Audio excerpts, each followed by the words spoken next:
Hello students, in the previous video we have discussed about impact parameter and the distance of closest approach और उससे पहले हमने discuss किया था J Thomson atomic model and Rutherford atomic model जिनमें कुछ drawbacks थे. Now in this video we are going to study about Bohr's atomic model. तो जो साइंटिस्ट बोर थे उन्होंने अपना एक एटॉमिक मॉडल फॉरवर्ड किया और अपने इस एटॉमिक मॉडल में उन्होंने उन ड्रॉबैक्स को भी रिमूव किया जो ड्रॉबैक्स थे जे थॉमसन और रदरफोर्ड के मॉडल में.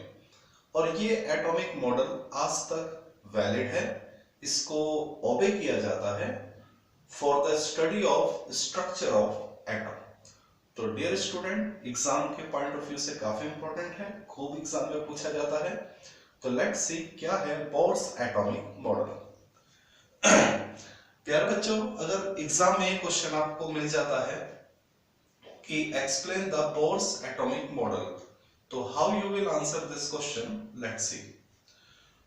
सबसे पहली बात बोर्स ने जो कही, उन्होंने कहा फर्स्ट पॉइंट जो था उनका, बोर्स ने फर्स्ट पॉइंट वही कहा जो रदरफोर्ड ने बोला था कि atom is a hollow sphere of radius 10 to the power -10 metre. Bohr ने पहला पॉइंट वही कहा, पहली बात वही बोली जो रदरफोर्ड ने कही थी कि atom is a hollow sphere of radius 10 to the power -10 metre. दूसरी बात उन्होंने कही the total positive charge, the total positive charge of atom exist in a very small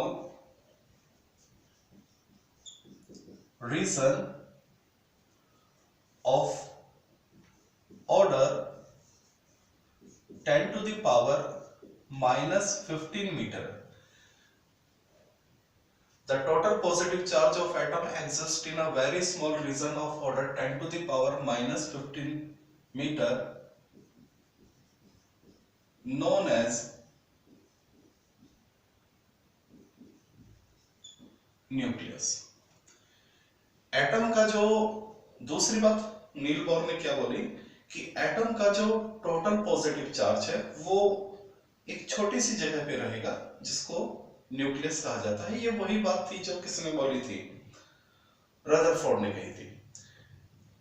देखिए, हाँ, यहाँ एक थोड़ी सी बात ये है कि न्यूक्लियस का जो ऑर्डर है कुछ किताबों में 10 टू द पावर -14 है और कुछ किताबों में 10 टू द पावर -15 लिखा जाता है. तो ये आपके ऊपर है. आप अगर एग्जाम में क्वेश्चन बन जाता है कि व्हाट इज द, मिल जाता है कि what is the radius of nucleus, तो आप चाहे 10 की पावर -14 लिखें चाहे 10 की पावर -15 मीटर लिखें, एक ही बात है. तो लॉजिकली तो वैसे अपनी एनसीईआरटी को अगर आप फॉलो करें तो एनसीईआरटी में 10 to the power -15 metre mention है. बाकी जो और स्टैंडर्ड बुक है वहां 10 की पावर -14 मीटर बिल्कुल साफ साफ लिखा हुआ है, लेकिन अपनी जो एनसीईआरटी है वो 10 टू द पावर -15 मीटर बोलती है. तो हम इसको भी फॉलो कर लेते हैं, ठीक है. लेकिन मेरी आपसे ये सलाह है कि आप चाहे 10 की पावर 14 लिखें या 10 की पावर 15 लिखें, एग्जामिनर आपको मार्क्स दोनों पे ही दे देगा, ये है. लेकिन बेटर है कि हम अपनी एनसीईआरटी को भी अगर फॉलो कर लें तो ज्यादा अच्छा है, ठीक ना. ओके, तो दूसरी बात भी उन्होंने वही बोली जो रदरफोर्ड ने कही थी. ठीक प्यारे बच्चों, ओके. तीसरा पॉइंट क्या था, थर्ड पॉइंट क्या था? थर्ड पॉइंट ये था कि पहली बात तो यही बोली गई कि जो एटम है वो एक होलो स्फीयर है जिसका रेडियस कितना है 10⁻⁻10 मीटर, और जो पॉजिटिव चार्ज है वो कहाँ रखा हुआ है, एक छोटे से लोकेशन पे रखा हुआ है जिसको न्यूक्लियस बोलते हैं, और उसका रेडियस कितना है 10⁻⁻15 मीटर। बात आती है इलेक्ट्रॉन्स की। ये कहा गया कि जो इलेक्ट्रॉन्स है वो ये जो खाली स्पेस है, ये जो एम्प्टी स्पेस है, ये खाली जगह, इलेक्ट्रॉन यहां रिवॉल्व करते हैं। तो रदरफोर्ड ने ये कहा था कि इलेक्ट्रॉन जो है वो एटम के एम्प्टी स्पेस में घूमते हैं। बात समझा भाई। और फिर ये ड्रॉबैक कहा गया था, रदरफोर्ड ने कहा था इलेक्ट्रॉन के बारे में कि भाई एटम का जो एम्प्टी स्पेस है वहां पर इलेक्ट्रॉन रिवॉल्व करेंगे, लेकिन जिन लोगों ने उनके मॉडल को क्रिटिसाइज किया उन्होंने कहा कि भाई आपका इलेक्ट्रॉन तो घूमता घूमता घूमता न्यूक्लियस में चला जाएगा। और रदरफोर्ड उस बात को एक्सप्लेन नहीं कर पाए थे कि भाई ऐसा क्यों नहीं होगा। लेकिन ये बात किसने एक्सप्लेन करी, नील बोर ने। नील बोर ने क्या बताया, बड़ी मजेदार बात उन्होंने कही। नील बोर ने कहा कि जो इलेक्ट्रॉन है वो न्यूक्लियस के चारों ओर घूमेंगे, लेकिन कुछ सर्टेन ऑर्बिट में। ये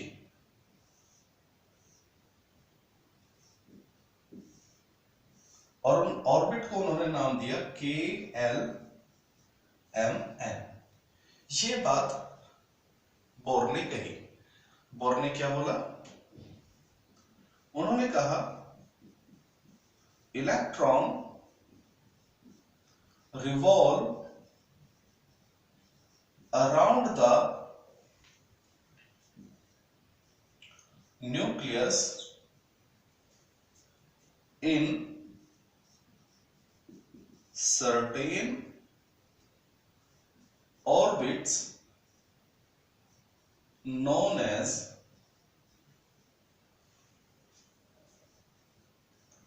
energy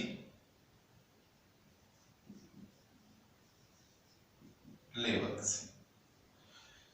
रदरफोर्ड ने तो ये कहा था कि भाई इलेक्ट्रॉन न्यूक्लियस के चारों ओर कहीं भी घूम सकते हैं, लेकिन नील बोर ने कहा कि भाई इलेक्ट्रॉन न्यूक्लियस के चारों ओर रिवॉल्व तो करेंगे, लेकिन ऐसे नहीं कहीं भी रिवॉल्व करेंगे सर्टेन ऑर्बिट्स में।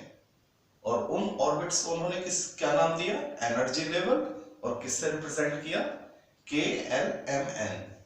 K हो गया फर्स्ट एनर्जी लेवल, L हो गया सेकंड एनर्जी लेवल, M हो गया थर्ड एनर्जी लेवल, और N हो गया फोर्थ एनर्जी लेवल। तो उन्होंने एक टर्म इंट्रोड्यूस करी नील बोर ने, एनर्जी लेवल, की इलेक्ट्रॉन न्यूक्लियस के चारों ओर रिवॉल्व करेंगे, लेकिन कुछ खास जगह पे, जिनको उन्होंने नाम दिया एनर्जी लेवल। ओके। और एक बात उन्होंने और कही नील बोर ने।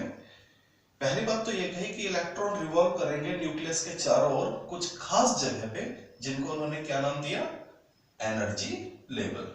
ठीक है, denoted by KLM and N। और एक बात और बोर ने कही कि जब इलेक्ट्रॉन एनर्जी लेवल में रिवॉल्व करेंगे तो वे एक लॉ को, एक नियम को ओबे करेंगे।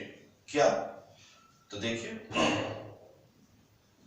इन एनी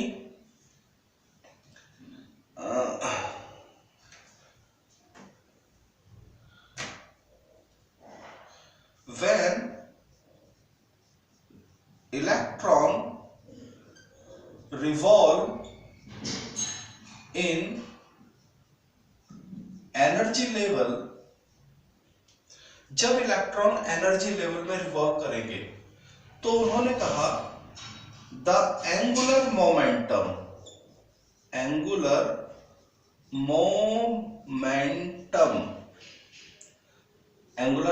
क्या होता है, MVR, mass into velocity into radius. The angular momentum of electron will be integral multiple of h upon 2 पाई। ये बात उन्होंने कही कि जब इलेक्ट्रॉन ऑर्बिट में रिवॉल्व करेंगे तो इलेक्ट्रॉनों का जो एंगुलर मोमेंटम होगा वो h अपॉन 2 पाई का इंटीग्रल मल्टीपल होगा। यानी उन्होंने कहा mvr is equal to nh upon 2 pi. उन्होंने कहा जब इलेक्ट्रॉन किसी ऑर्बिट में रिवॉल्व करेगा, नील बोर ने कहा कि पहली बात क्या बात, थर्ड पॉइंट क्या था कि कोई भी इलेक्ट्रॉन जब न्यूक्लियस के चारों ओर रिवॉल्व करेगा तो कुछ सर्टेन ऑर्बिट में रिवॉल्व करेगा, जिनको उन्होंने नाम दिया एनर्जी लेवल, डिनोटेड किया KLMN से। और इसी में उन्होंने एक बात कही कि जब इलेक्ट्रॉन एनर्जी लेवल में रिवॉल्व करेगा तो वो एक लॉ को ओबे करेगा। क्या कि इलेक्ट्रॉन का जो एंगुलर मोमेंटम है वो h अपॉन 2 पाई का क्या होगा, इंटीग्रल मल्टीपल होगा। इंटीग्रल क्या है, n कहां क्या है यहाँ पे 1 2 3 4। क्लियर हो गई बात? तो ये काफी इंपॉर्टेंट पॉइंट है। एग्जाम में 1 मार्क्स का क्वेश्चन कई बार आपसे पूछ लिया जाता है। कैसे बताते हैं? आपसे पूछ लिया जाएगा कि n इज इक्वल टू 1 यानी फर्स्ट एनर्जी लेवल। तो आपसे पूछा जाएगा कि फर्स्ट एनर्जी लेवल में इलेक्ट्रॉन का एंगुलर मोमेंटम क्या होगा। तो देखिए यहां पर n इज इक्वल टू 1, यहां k इज इक्वल टू 1 में फर्स्ट एनर्जी लेवल में क्या एनर्जी लेवल होगा। तो जरा ध्यान देना, mvr nh अपॉन 2 पाई। तो यहां nh अपॉन 2 पाई, तो यहां n की जगह क्या हो जाएगा 1। तो mvr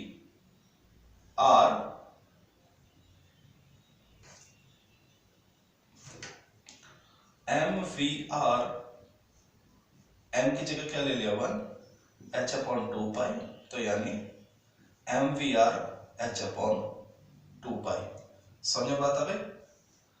इसके लिए n इज इक्वल टू 2 के लिए, n इज इक्वल टू 2 के लिए तो mvr n की जगह क्या हो जाएगा 2 h अपॉन 2 पाई। तो mvr h अपॉन पाई। देख लीजिए फर्स्ट एनर्जी लेवल में एंगुलर मोमेंटम क्या होगा, एक मिनट,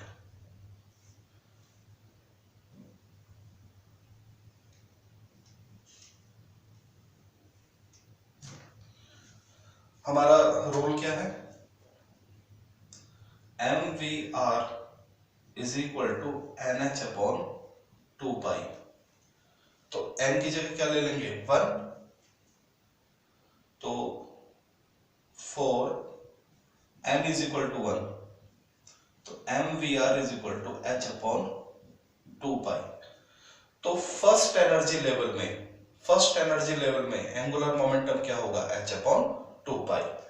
ऐसे ही mvr 2h अपॉन 2 पाई। तो mvr is equal to h upon pi.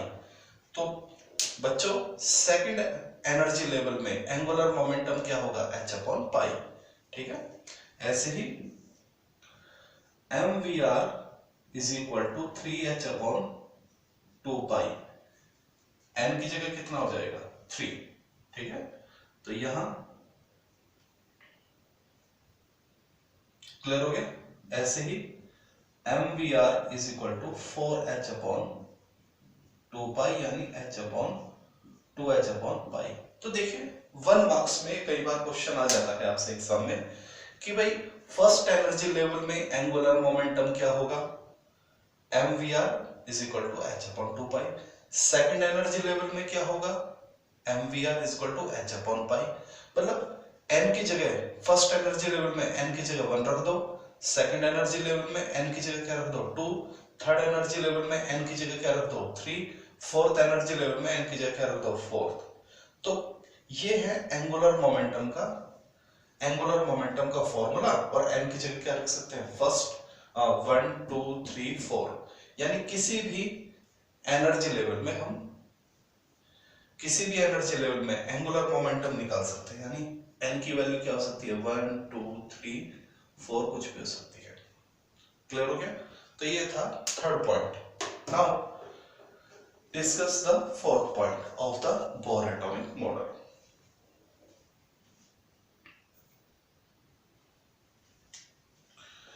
Now the fourth point of this bore atomic model, इसको हम समझते हैं फोर्थ पॉइंट क्या होता है। तो डियर स्टूडेंट, ये हमारा न्यूक्लियस, ओके, एटम का ये हमारा क्या हुआ, न्यूक्लियस, और ये इसका n इज इक्वल टू 1 यानी k, ये हो गया L यानी n is equal to 2, m n is equal to 3, n is equal to 4। First energy level, second energy level, third energy level और फोर्थ एनर्जी लेवल। ठीक है, ये जो n इज इक्वल टू 1 है, इसको बोलते हैं ग्राउंड स्टेट, ग्राउंड स्टेट। ठीक है, अब ये जो n इज इक्वल टू 2 है, ये 1 के लिए क्या कहलाएगा, हायर एनर्जी लेवल। 3 2 और 1 के लिए क्या कहलाएगा, हायर एनर्जी लेवल। और 4 क्या कहलाएगा, 1 2 3 के लिए हायर एनर्जी लेवल। क्या ये बात समझ में आ गई? देखिए, n इज इक्वल टू 1 के लिए यहां ये नॉमिक्लेचर समझ लीजिए। n इज इक्वल टू 1 क्या कहलाता है, ग्राउंड स्टेट। जो 2 है वो 1 के लिए क्या कहलाएगा, हायर एनर्जी लेवल, लेकिन 3 और 4 के लिए क्या कहलाएगा, लोअर एनर्जी लेवल। क्या ये बात समझ आ गई? ऐसी जो 3 है वो 2 और 1 के लिए क्या कहलाएगा, lower energy level, higher energy level, लेकिन 4 के लिए क्या कहलाएगा, लोअर एनर्जी लेवल। और ऐसी जो 4 है वो इन सब के लिए क्या कहलाएगा, लोअर एनर्जी लेवल। मेरे ख्याल से बात आपको समझ में आ गई होगी। ओके, तो होता क्या है, बोर ने क्या बात कही, बोर ने कहा कि हर एनर्जी लेवल में क्या होते हैं, इलेक्ट्रॉन होते हैं, और जब भी इलेक्ट्रॉन को बाहर से कोई एनर्जी मिल जाएगा, आउटर एनर्जी, आउटर एनर्जी, तो बोर ने कहा कि जब भी किसी इलेक्ट्रॉन को बाहर से एनर्जी मिलेगा तो वो इलेक्ट्रॉन उस एनर्जी को लेके हायर एनर्जी लेवल में जंप कर जाएगा। यानी अगर एनर्जी मिल गई किसको, n इज इक्वल टू 1 वाले इलेक्ट्रॉन को, तो वो कहां जंप कर सकता है, 2 में, 3 में, 4 में। और एनर्जी अगर मिल जाए किसको, n इज इक्वल टू 2 वाले इलेक्ट्रॉन को, तो वो कहां जंप करेगा, 3 में, 4 में, 1 में नहीं जाएगा। ऐसे ही अगर एनर्जी मिल जाए किस इलेक्ट्रॉन को, n इज इक्वल टू 3 वाले को, तो वो कहां जाएगा, 4 में जाएगा, लेकिन 2 और 1 में नहीं जाएगा। यानी जब भी किसी इलेक्ट्रॉन को एनर्जी मिलेगा तो वो इलेक्ट्रॉन हमेशा हायर एनर्जी लेवल में जाएगा, लोअर में नहीं जाएगा। क्या ये बात समझ में आ गई? तो देख लीजिए क्या बात कही बोर ने, whenever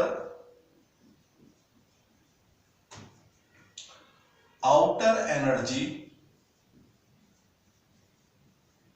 gained by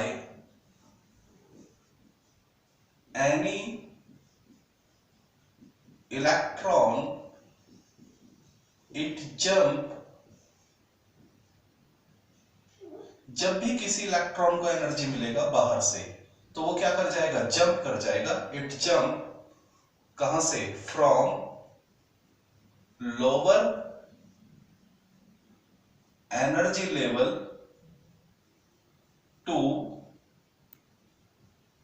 higher energy level.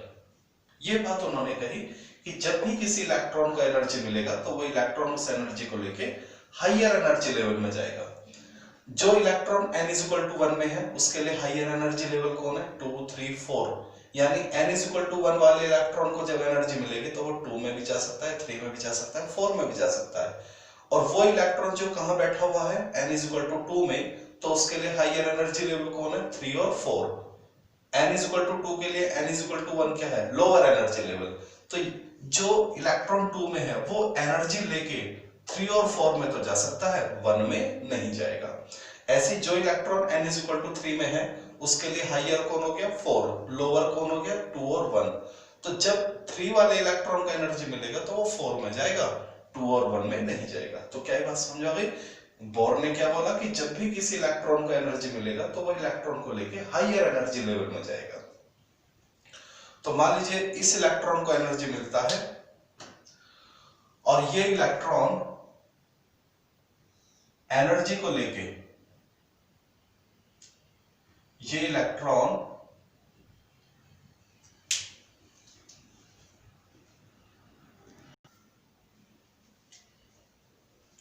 तो जैसे ही इस इलेक्ट्रॉन को एनर्जी मिलती है तो ये इलेक्ट्रॉन जंप कर जाएगा कहां हायर एनर्जी लेवल में, ठीक है ओके।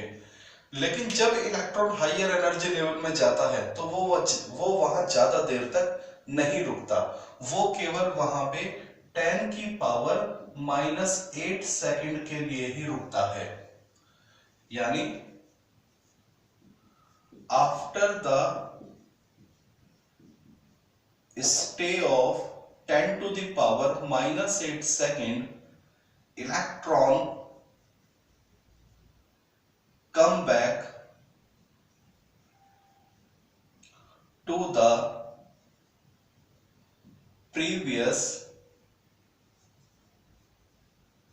energy level। ठीक है, बाहर से एनर्जी मिली, एनर्जी लेके इलेक्ट्रॉन हायर एनर्जी लेवल में चला जाएगा, लेकिन वो वहां ज्यादा देर नहीं रुकेगा, केवल 10 की पावर -8 सेकंड रुकेगा और इतनी देर रुक के वो इलेक्ट्रॉन वापस आ जाता है। एनर्जी लेके इलेक्ट्रॉन जाएगा हायर एनर्जी लेवल में और वहां केवल 10 की पावर -8 सेकंड रुकेगा और इतनी देर रुकने के बाद वो इलेक्ट्रॉन क्या वापस आ जाएगा। लेकिन जब इलेक्ट्रॉन वापस आता है तो वो क्या करता है, जो भी एनर्जी उसने गेन किया था वो सारी एनर्जी को क्या कर देता है रिलीज कर देता है। जब इलेक्ट्रॉन वापस आता है तो वो अपनी सारी एनर्जी को क्या कर देता है रिलीज कर देता है। एनर्जी रिलीज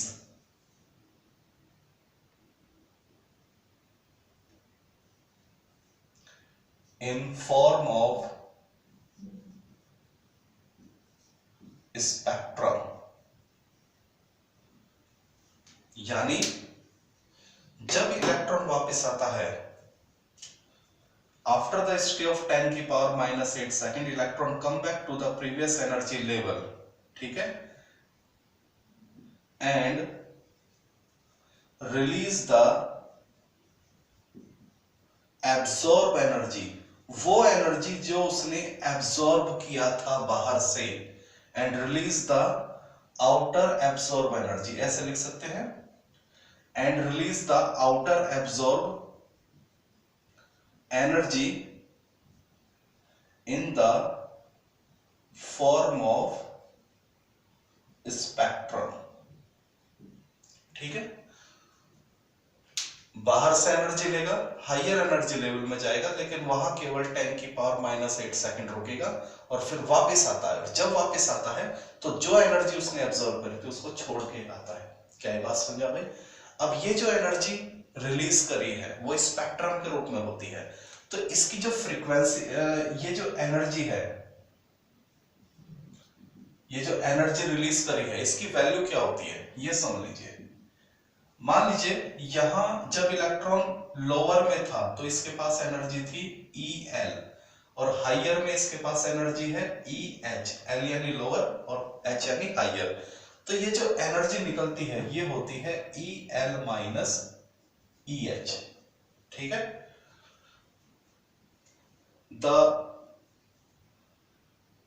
ये जो स्पेक्ट्रम निकलेगा, the release energy is given by del E is equal to energy of lower energy level minus energy of higher energy level, ठीक है। और ई का फॉर्मूला आप जानते हो एच म्यू, एनर्जी का फॉर्मूला क्या होता है एच म्यू, तो E L minus E H, और एच क्या है फ्रीक्वेंसी। तो हमें इस फ्रीक्वेंसी, इस ये जो स्पेक्ट्रम निकला है, एनर्जी निकलती है, उसकी क्या हम फ्रीक्वेंसी बता सकते हैं, क्योंकि हमें ई एल और ई एच की वैल्यू मालूम होती है। ये वैल्यू क्या होती है ये हम अगले टॉपिक में पढ़ेंगे। हर एनर्जी लेवल में कितनी एनर्जी होती है we will discuss in the next topic. तो ये था, ये जो 4 पॉइंट प्यारे बच्चे हमने डिस्कस किए, ये थे बोर्स एटॉमिक मॉडल। और अपने फोर्थ पॉइंट से, थर्ड पॉइंट से तो जो ड्रॉबैक थे थॉमसन और रदरफोर्ड के कि भाई स्पेक्ट्रम कैसे निकलता है और वो घूमता घूमता इलेक्ट्रॉन में जंप कर जाएगा, तो ये सारे ड्रॉबैक रदरफोर्ड वो नील बोर ने रिमूव करे। फोर्थ पॉइंट से उन्होंने कैसे क्या बताया कि स्पेक्ट्रम कैसे निकलता है, और थर्ड पॉइंट से उन्होंने बताया कि इलेक्ट्रॉन घूमता घूमता न्यूक्लियस में जंप क्यों नहीं करेगा, क्योंकि वो सर्टेन एनर्जी लेवल में क्या करता है रिवॉल्व करता है। तो डियर स्टूडेंट बहुत इंपॉर्टेंट टॉपिक था ये हमारा atomic model of Niels Bohr या बोर्स एटॉमिक मॉडल, ठीक है। चलिए।